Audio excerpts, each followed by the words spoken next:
আমাদের শরীরের প্রত্যেকটি অর্গানকে সঠিকভাবে কাজ করার জন্য বা সুস্থ থাকার জন্য পরিশোধিত এবং শুদ্ধ রক্তের প্রয়োজন। তার কারণ রক্তই একমাত্র মাধ্যম যার মাধ্যমে আমাদের শরীরের প্রত্যেকটি অঙ্গ প্রত্যঙ্গে অক্সিজেন এবং পুষ্টি পৌঁছে যেতে পারে। কিন্তু আমাদের bad food habit, bad lifestyle, pollution, এছাড়া আমাদের বিভিন্ন প্রকার শারীরবৃত্তীয় প্রক্রিয়ার কারণে শরীরের মধ্যে প্রতিনিয়ত প্রচুর পরিমাণে টক্সিন জমা হয়। আমাদের শরীরের প্রত্যেকটি অঙ্গের সাথে সাথে সেই সমস্ত দূষিত পদার্থ আমাদের রক্তের মধ্যেও বৃদ্ধি পেতে থাকে এবং সেই সমস্ত দূষিত পদার্থ পরবর্তী ক্ষেত্রে গিয়ে দুরারোগ্য ব্যাধির সৃষ্টি করতে পারে। তাই মাঝে মাঝেই আমাদের পুরো শরীরকে ডিটক্সিফাইং করার সাথে সাথে আমাদের ব্লাডের মধ্যে জমে থাকা ইমপিউরিটিসও শরীরের বাইরে বের করে দেওয়া প্রয়োজন। নমস্কার, আমি কৃষ্ণার্জুন মুখার্জি আর আপনারা দেখছেন আপনাদেরই ইউটিউব চ্যানেল হেলথক্রিপশন। আজকের ভিডিওতে আমরা এমন কিছু হোম রেমেডিজ আপনাদের সাথে শেয়ার করব যে রেমেডিগুলি ব্যবহার করলে মাত্র 1 থেকে 2 দিনের মধ্যে আপনার রক্তের যে সমস্ত ইমপিউরিটিস থাকে, যে সমস্ত দূষিত পদার্থ থাকে, সেগুলি শরীরের বাইরে বের হতে শুরু হবে এবং সেই সমস্ত দুরারোগ্য ব্যাধির থেকেও আপনি দূরে থাকতে পারবেন। দেখুন, হোম রেমেডি জানার আগে আমাদের সর্বপ্রথম জেনে নেওয়া প্রয়োজন যে আমাদের রক্তের মধ্যে যদি ইমপিউরিটিস বাড়তে থাকে বা যদি টক্সিনের মাত্রা বৃদ্ধি পেতে থাকে বা মনে করুন আমাদের রক্ত যদি দূষিত হয়ে যায়, তাহলে আমাদের শরীরে কি কি সিমটম দেখা যেতে পারে। সর্বপ্রথম হলো আপনার হয় ডায়রিয়া আর না হলে কনস্টিপেশনের মতন সমস্যা দেখতে পাওয়া যেতে পারে। আবার বিভিন্ন প্রকারের স্কিন ডিজিজ যদি আপনার প্রতিনিয়ত লেগেই থাকে, অর্থাৎ দীর্ঘদিনের আপনার দাঁত, হাজা, চুলকানি এগুলো ভালো হচ্ছে না, অল্প স্বল্প কাজ করে যদি আপনার ক্লান্তি বোধ হয়, এটিও কিন্তু রক্তে টক্সিনের মাত্রা বৃদ্ধি পাওয়ার একটি সিমটম হতে পারে। আঘাতজনিত কারণ ছাড়াও আপনার শরীরের কোনো জায়গায় যদি দেখছেন কালসিটে পড়ে গেছে, কোনো মাংসপেশিতে যদি ব্যথা হচ্ছে, এছাড়া মাথায় ব্যথা বা মাইগ্রেনের সমস্যা, ইনসোমেনিয়া বা অনিদ্রার সমস্যা, এই সমস্ত সিমটমগুলি যদি দেখতে পান, তাহলে অবশ্যই সন্দেহ করুন যে আপনার রক্তে কিন্তু ধীরে ধীরে টক্সিনের মাত্রা বৃদ্ধি পাচ্ছে। এই সমস্ত সিমটমগুলি দেখলে আমি পরবর্তী যে সমস্ত রেমেডিগুলি বলছি সেগুলি অবশ্যই অবলম্বন করার চেষ্টা করবেন এবং আপনার রক্তের দূষিত পদার্থকে আপনার শরীরের বাইরে বের করে দেওয়ার চেষ্টা করবেন। সর্বপ্রথম যে রেমেডি বলবো সেটি হলো সকালবেলা খালি পেটে 5টি করে নিম পাতা চিবিয়ে খান।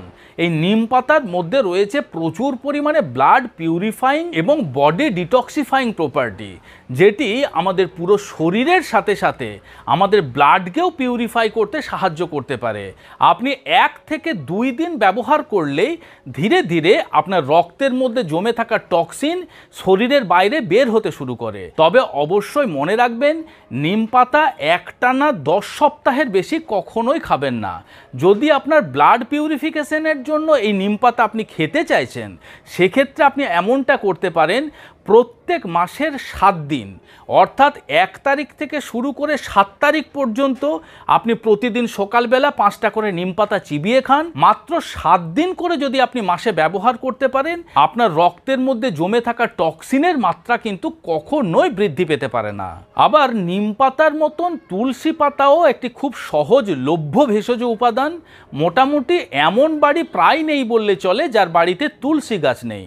প্রতিদিন সকালবেলা 10 থেকে 15টা তুলসী পাতা নিয়ে 1.5 কাপ জলের মধ্যে দিয়ে ততক্ষণ পর্যন্ত ফোটান যতক্ষণ পর্যন্ত না 1 কাপ অবশিষ্ট থাকে। তারপর সেই মিশ্রণটিকে ছেঁকে নিয়ে সকালবেলা খালি পেটে খান। এটিকেও আপনারা মাসে 7 দিন ব্যবহার করতে পারেন। পরবর্তী যে রেমেডির কথা বলবো সেটি হলো ব্লু টি বা নীল চা। এই হার্বাল ড্রিঙ্কসটি আজকাল যথেষ্ট জনপ্রিয়তা লাভ করছে এর স্বাস্থ্য গুণের জন্য। এই ব্লু টি তৈরি করার জন্য আমাদের প্রয়োজন হয় অপরাজিতা ফুল। অপরাজিতা ফুল খুবই সহজলভ্য একটি ফুল। যদি আপনার বাড়িতে অপরাজিতা ফুলের গাছ রয়েছে, সেক্ষেত্রে গাছের থেকে ফ্রেশ ফুল তুলে নিয়ে এসেও আপনি এই চা বানাতে পারেন। আর যদি আপনার বাড়িতে গাছ না থেকে থাকে বা যদি আপনি কালেক্ট করতে না পারেন, সেক্ষেত্রে শুকনো অপরাজিতার ফুল আজকাল মার্কেটে খুবই ইজিলি অ্যাভেলেবেল। যদি মার্কেটে কিনতে না পান, অ্যামাজন, ফ্লিপকার্টেও কিন্তু এই শুকনো অপরাজিতার ফুল খুবই সহজেই পাওয়া যায়। এই অপরাজিতার ফুলের মধ্যে এমন কিছু মেডিসিনাল প্রপার্টি রয়েছে এমন কিছু ক্লিনজিং প্রপার্টি রয়েছে যেটি রক্তের মধ্যে জমে থাকা দূষিত পদার্থকে শরীরের বাইরে বের করে দিতে সাহায্য করতে পারে। এই চা বানানোর জন্য যদি আপনি ফ্রেশ ফুল ব্যবহার করতে চাইছেন, সেক্ষেত্রে 5 থেকে 6টা ফুল নিয়ে 1 কাপ জলের মধ্যে ফুটিয়ে নেন। যখনই দেখবেন ধীরে ধীরে জলের রং পরিবর্তন হয়ে গেছে, জলের রং ধীরে ধীরে নীলচে বর্ণ ধারণ করেছে, তখন গ্যাসের ফ্লেমটিকে বন্ধ করে সেটিকে ছেঁকে নিয়ে চায়ের মতন চুমুক দিয়ে দিয়ে খান। অপরাজিতা ফুলের চায়ের মতো জবা ফুলের চাও আজকাল যথেষ্ট জনপ্রিয়তা লাভ করেছে। ব্লু টির মতনই এই হিবিস্কাস টি এর মধ্যেও রয়েছে প্রচুর পরিমাণে ক্লিনজিং প্রপার্টি, রয়েছে প্রচুর পরিমাণে ডিটক্সিফাইং প্রপার্টি, যেগুলি আমাদের রক্তর থেকে ইমপিউরিটিসকে খুব সহজেই শরীরের বাইরে বের করে দিতে সাহায্য করতে পারে। সেক্ষেত্রেও চা বানানোর জন্য যদি আপনি ফ্রেশ ফুল ব্যবহার করতে চাইছেন, 2 থেকে 3টে ফুল তুলে নিয়ে এসে আপনি জলের মধ্যে ততক্ষণ ফোটান যতক্ষণ পর্যন্ত না জলের রংটা পরিবর্তন হয়ে যায়। তখন গ্যাসের ফ্লেমটিকে বন্ধ করে সেটিকে ছেঁকে নিয়ে চায়ের মতন চুমুক দিয়ে দিয়ে খান। না হলে শুকনো জবার ফুলও অনলাইন আজকাল কিনতে পাওয়া যায়, সেই শুকনো জবার ফুলের থেকেও আপনারা চা বানিয়ে খেতে পারেন।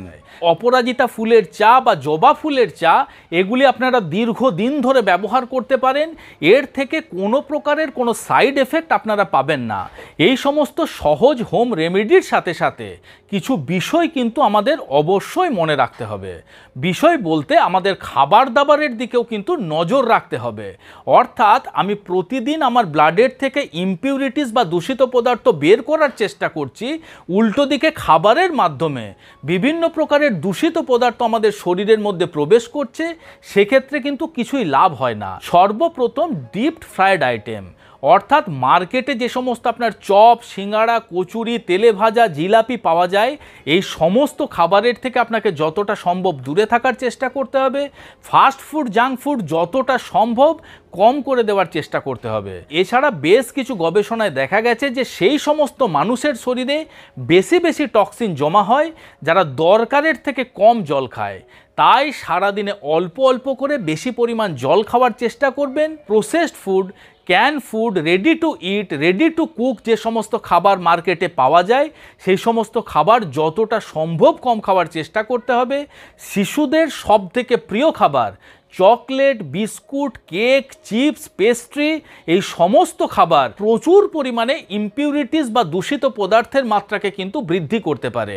এছাড়া যে সমস্ত মানুষরা বেশি বেশি মিষ্টি জাতীয় খাবার খান, বেশি বেশি নোনতা জাতীয় খাবার বা খাদ্য লবণও কিন্তু আপনার শরীরে টক্সিনের মাত্রাকে বৃদ্ধি করতে পারে। তাই এই বিষয়গুলিকেও আমাদের অবশ্যই মনে রাখা প্রয়োজন। আশা করি ভিডিওটি আপনাদের ভালো লেগেছে, ইনফরমেটিভ লেগেছে। যদি ভালো লেগে থাকে তাহলে বন্ধুরা অবশ্যই ভিডিওটিকে লাইক করবেন। এখনও পর্যন্ত যদি আমাদের এই হেলথক্রিপশন ইউটিউব চ্যানেল আপনারা সাবস্ক্রাইব না করে থাকেন, তাহলে অবশ্যই চ্যানেলটিকে সাবস্ক্রাইব করে পাশে থাকার অনুরোধ রইল। খুব শীঘ্রই দেখা হচ্ছে এই রকম ধরনেরই একটি ইনফরমেটিভ এবং ইন্টারেস্টিং ভিডিওর সাথে। ততক্ষণ নিজেদের খেয়াল রাখবেন। আপনাদের সুস্থতা এবং দীর্ঘায়ু কামনা করছি। ধন্যবাদ।